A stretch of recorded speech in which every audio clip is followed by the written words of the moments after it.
छोटी छोटी बातों को बड़ा बनाना, अगर ऐसा होता है आपके जीवन में, तो आगे क्या होगा?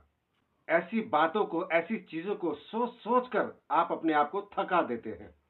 और इसी को कहते हैं ओवर थिंकिंग, तनाव, चिंता, फिक्र, डर। जी हाँ भाई बहनों, ये सारी चीजें आपके जीवन में शामिल हो जाती हैं, आपके जीवन में दखल करने लगती हैं। और ऐसे हालात में आप किसी भी चीज में जो आपकी फेवर में हो, उसके लिए आप अपना 100% नहीं दे पाते हैं, अपना पूरा योगदान नहीं दे पाते हैं। और ये बहुत खतरनाक चीज है, ऐसी कंडीशन होना। ये कंडीशन बहुत ही खतरनाक है। ये लोगों को समझ नहीं आती, लेकिन जिस पर बीतती है वो जानता है। इंसान यही सोचता रहता है कि अगर ऐसा हो गया तो क्या होगा, अगर वैसा हो गया तो क्या होगा, फिर मेरा क्या होगा। तो इसके लिए मैं आपको बताना चाहता हूं, आपको परमेश्वर के नजदीक आना है, सच्चे खुदा के नजदीक आना है, प्रभु यीशु मसीह के नजदीक आकर दुआ करनी है, प्रार्थना करनी है और शक्तिशाली वचन को क्लेम करना है। अपने बिस्तर पर शक्तिशाली वचन को क्लेम कीजिए। ये जरूरी नहीं है कि आपके पास समय नहीं है। मैं आपको बताना चाहता हूं, अगर आप किसी भी परिस्थिति में हैं, अगर आप लेटे हुए भी हैं बिस्तर पर, तो भी वचन क्लेम करते जाइए। जी हाँ भाई बहनों, अगर आप बिस्तर पर लेटे हुए हैं, आपको लगता है कि जब मैं बिस्तर पर जाऊंगा तभी फ्री हो पाऊंगा, तो लेटे लेटे भी प्रार्थना कीजिए, लेटे लेटे भी वचन को बोलिए। इसके लिए आपको हाथ मुंह धोने की, नहाने की या बहुत सारी चीजों, बहुत सारी क्रियाओं को करने की जरूरत नहीं है।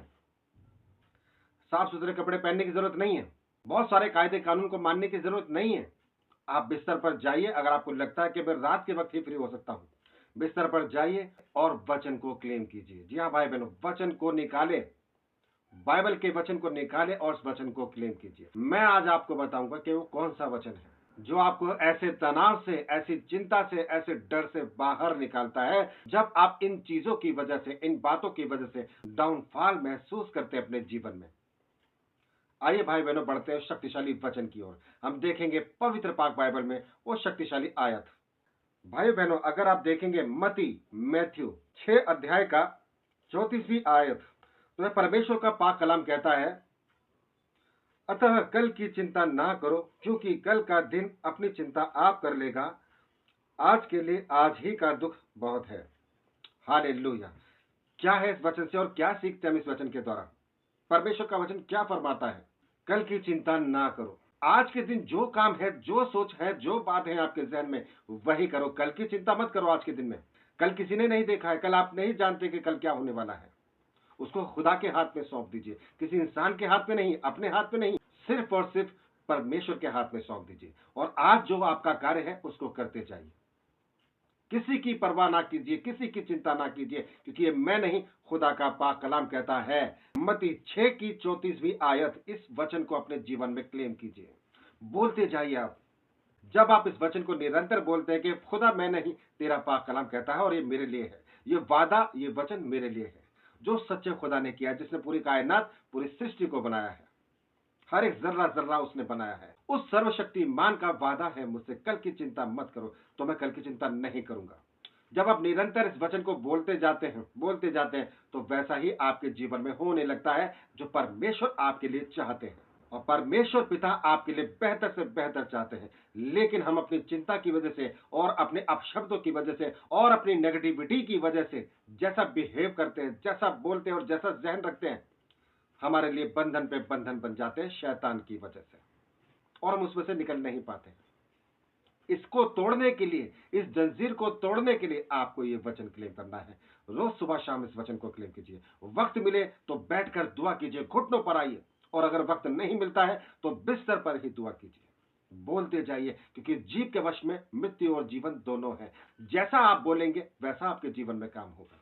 विश्वास रखें, बस विश्वास रखें प्रभु यीशु मसीह पर, और वचन को क्लेम कीजिए। मिरेकल होगा, चमत्कार होगा, आपका जीवन बदल जाएगा। मैं और एक बात आपको बताना चाहता हूं और इस बात से होशियार करना चाहता हूं भाई बहनों। याद रखिए, जब आप ओवरथिंक करते हैं, जब आप जरूरत से ज्यादा सोचते हैं, तब आप अनजाने में कहीं ना कहीं अपने हृदय में परमेश्वर से कह रहे होते हैं, क्या कह रहे होते हैं? कि परमेश्वर, मुझे तेरी योजना पर भरोसा नहीं है। जरा सोचिए, कितनी खतरनाक बात है। आप अनजाने में कह रहे हैं कि खुदा, मुझे तेरी बातों पर, तेरे वचन पर और तुझ पर भरोसा नहीं है। ये बहुत डेंजर बात है। मगर मैं आपको बता दूं कि चिंता करने से कल की मुश्किलें समाप्त नहीं होगी, कल की मुश्किलें खत्म नहीं होगी, बल्कि आज की शांति भी खत्म हो जाएगी आपकी। परमेश्वर का जो पाक वचन मैंने आपके सामने रखा है, उसमें खुदाबंद ने यही फरमाया है।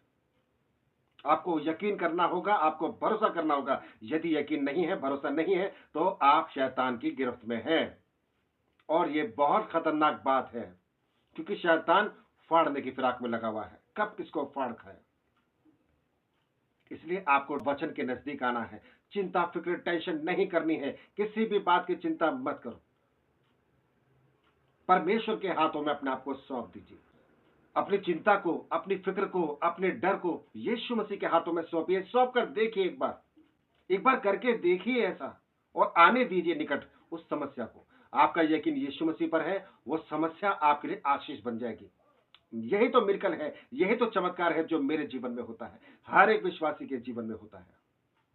इसलिए आपको बाहर आना है, इस अंधकार से बाहर आना है, इस नेगेटिविटी से बाहर आना है, इस डिप्रेशन से बाहर आना है। और बाहर आने के लिए आपको इस वचन का सहारा लेना है। ये यीशु मसीह की वाणी है, जिसको आपने अपने मुंह से बोलना है, जिसको आपने निरंतर बोलना है।